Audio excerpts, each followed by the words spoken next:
Hi అండి. నేను విజయభారతి. ఈరోజు అండి బీరకాయ కందిపప్పు పచ్చడి చేశానండి. చాలా బాగుంటుందండి ఈ రెండు కాంబినేషన్లో పచ్చడి. యాక్చువల్గా ఇప్పుడు మనకి ఫేవర్ సీజన్ కదండి, ఈ టైంలో ఇటువంటి పచ్చళ్ళు చేసుకుంటే బాగుంటుందండి. ఫస్ట్ మనము బ్యాండ్ పెట్టుకొని ఆయిల్ వేసుకుంటామండి. స్టవ్ వెలిగించి ఫస్ట్ జీలకర్ర వేసుకుంటామండి. తర్వాత కొద్దిగా కరివేపాకు వేసుకుంటామండి.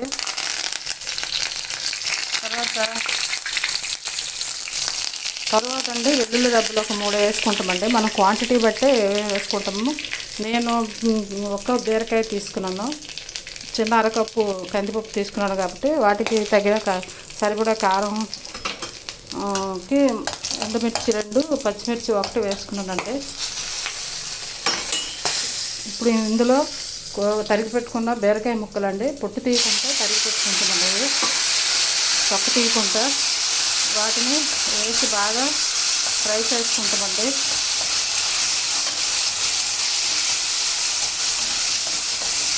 మనమండి ఇప్పుడు బీరకాయ పచ్చడిలో కొంతమంది చింతపండు పులుపు కోసం వేసుకుంటారండి.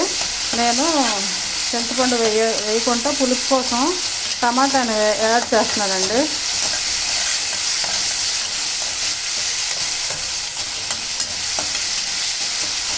ఇలా కూడా టమాటా కూడా వేసుకుంటే రుచి కలర్ఫుల్గా ఉంటుందండి చట్నీ. చూడండి, కొంచెం తరిగి పెట్టుకున్న టమాటాలు ఒక టమాటా చిన్న ముక్కలుగా కట్ చేసి పెట్టుకున్నానండి, అది వేసుకుంటానండి.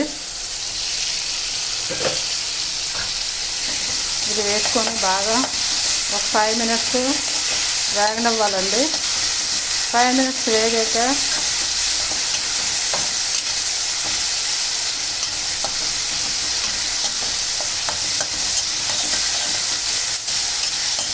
ఇందులో కారం కానీ పసుపు కానీ ఏవి యాడ్ చేయమండి.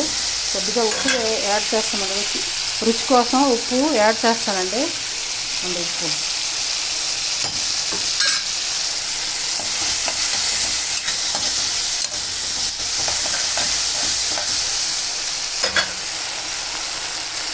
చూసారు కదండి. ఇప్పుడు అరకప్పు కందిపప్పు అండి, ఇది దోరగా వేయించానండి. మామూలుగా పొడి పప్పుగా పచ్చివాసన పోవడానికి ఈ కందిపప్పుని ఇందులో వేసుకొని బాగా వేగనివ్వాలండి.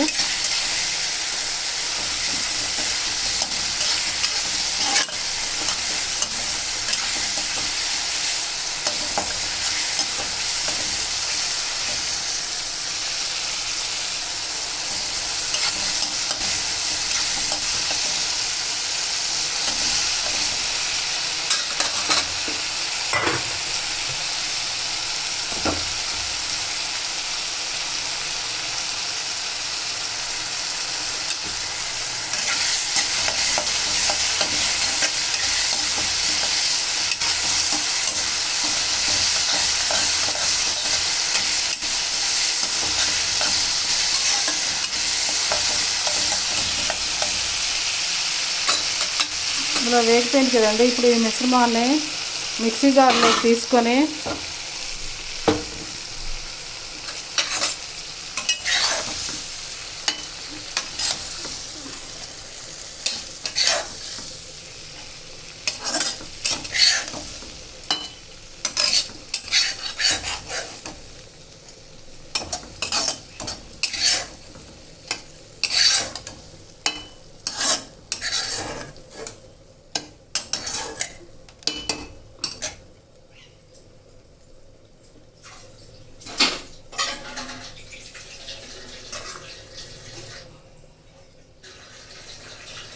కొద్దిగా వాటర్ పోసుకొని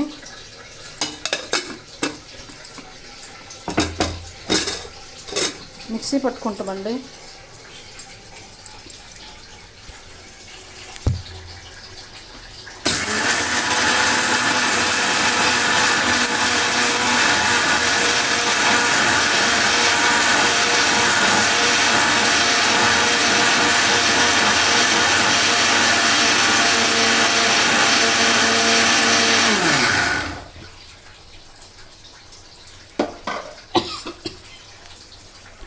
ఇక ఇదిగోండి ఇలా మిక్సీ పట్టుకున్న పచ్చడి తీసి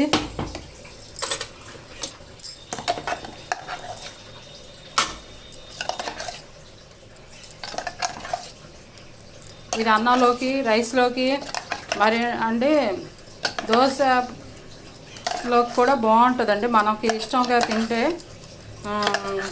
చాలా చాలా బాగుంటుందండి. మంచి సువాసనతో చూసారు కదండి ఎంత బాగుందో.